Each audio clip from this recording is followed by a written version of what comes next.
রাধে কৃষ্ণ বন্ধুরা, দেবশ্রী ডায়েরিতে আজকে এসে গেছি আর একটি নতুন খাবার রেসিপি নিয়ে। এর জন্য একটা ফ্রেশ বেগুন নিলাম।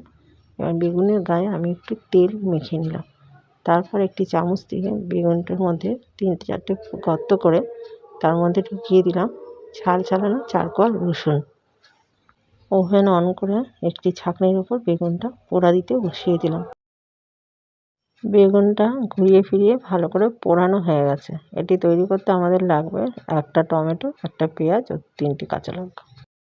কড়াতে তেল বসিয়ে তাতে দিয়ে দিলাম একটু কালো জিরা ফোড়ন, পেঁয়াজ, টমেটো ও 3টি কাঁচা লঙ্কা।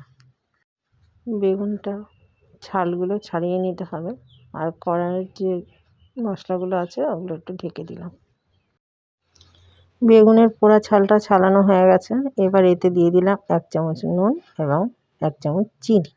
ভালো করে মাখিয়ে নিয়ে মশলাটা ঢাকনাটা তুলে ভালো করে কষিয়ে নিয়ে ওর মধ্যে বেগুনের মাখাটা দিয়ে দিলাম।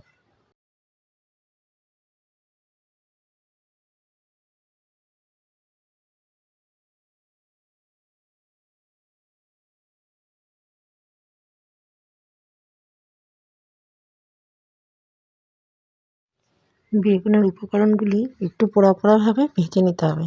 তারপর উপর থেকে ছড়িয়ে দিলাম কিছুটা কুচানো ধনেপাতা। রেসিপিটি এখন রেডি হয়ে গেছে, নামিয়ে নিলাম। আপনারাও বাড়িতে করে খাবেন এবং আমাকে জানাতে ভুলবেন না কেমন লাগলো।